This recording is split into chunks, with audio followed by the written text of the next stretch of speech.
एक इस्लामी मुल्क होने के बावजूद नाहक बेकसूर लोगों के ऊपर जो है हमला कर रहा है, उन बेकसूर लोगों की जानें ले रहा है। हमने सिर्फ हमला किया तो उन आतंकवादियों पे किया जिन्होंने हमारी बहू बहनों का जो है सिंदूर को उजाड़ा। हमारे देश का अब ये फर्ज बनता है कि वो अखंड भारत की ओर आगे बढ़े। पाकिस्तान के 5 टुकड़े कम से कम होने चाहिए, उनको अंदर घुस के मारना चाहिए ताकि इस आतंकवाद का जड़ से सफाया हो सके।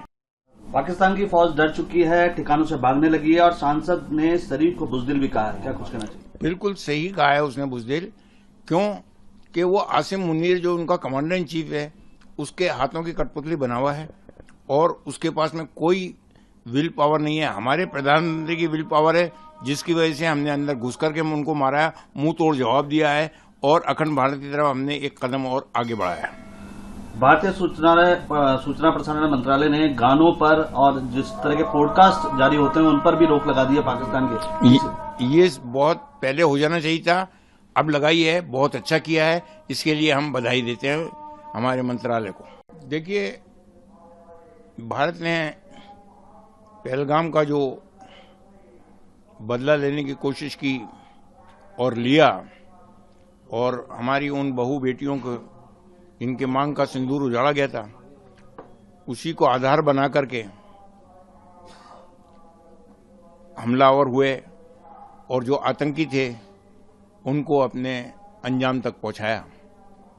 दोनों मुल्कों के अंदर फर्क ये है कि वो एक इस्लामी मुल्क होने के बावजूद नाहक बेकसूर लोगों के ऊपर जो है हमला कर रहा है, उन बेकसूर लोगों की जानें ले रहा है और हम एक जिम्मेदार कंट्री होने के नाते हमने सिर्फ हमला किया तो उन आतंकवादियों पे किया जिन्होंने हमारी बहू बहनों का जो है सिंदूर को उजाड़ा। भारतीय सेना मुंह तोड़ जवाब दे रही है, लाहौर कराची तक हमला किया है, आपका क्या कहना है? देखिए, जहां तक अखंड भारत का सवाल है तो 14 अगस्त 1947 को भारत का जो विभाजन हुआ था वो गलत है।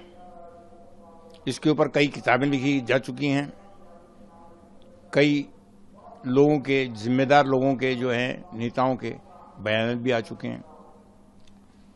हमारे देश का अब ये फर्ज बनता है कि वो अखंड भारत की ओर आगे बढ़े और लाहौर, इस्लामाबाद, कराची, उनके ऊपर कब्जा करके पाकिस्तान के 5 टुकड़े कम से कम होने चाहिए, वो करें। पूरी दुनिया भारत के साथ आतंकवाद के खिलाफ खड़ी है, आपका क्या कहना है?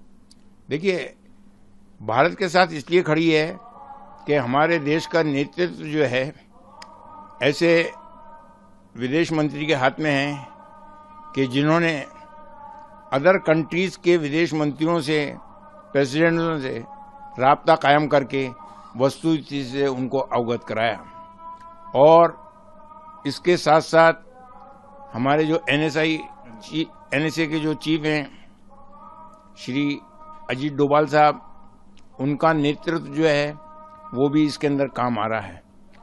तो इसी वजह से, यही वजह है कि तमाम विदेशों के जो नायक हैं, विदेश मंत्री हैं, प्रेसिडेंट्स हैं, प्राइम मिनिस्टर्स हैं, वो भारत के पीछे आके खड़े हो गए हैं इस आतंकवाद के खिलाफ।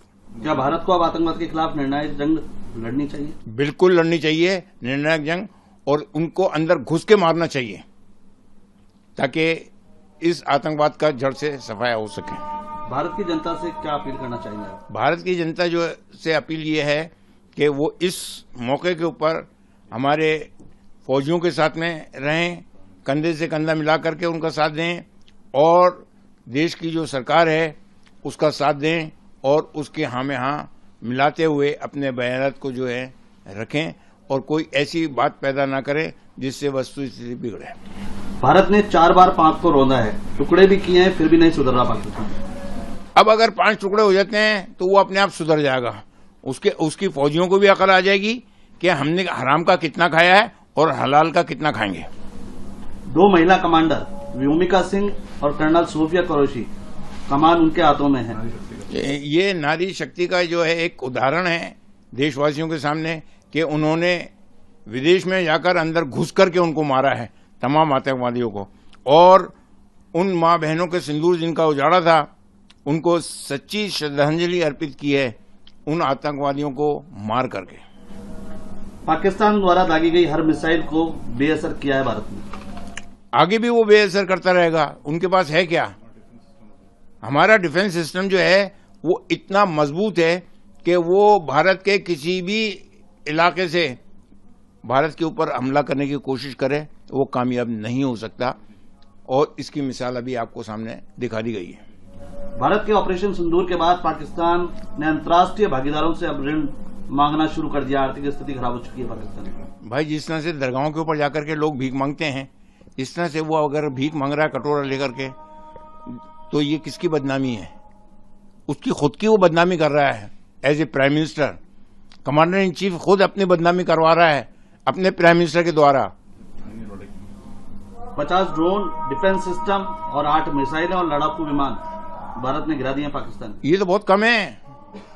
अगर वो इससे ज्यादा भेजता तो इससे ज्यादा गिराते। हमारे भारत की फौजें इस काबिल हैं, इस लायक हैं, हमारा डिफेंस सिस्टम इस काबिल है कि वो उनको बॉर्डर पे ही रोक सकता है।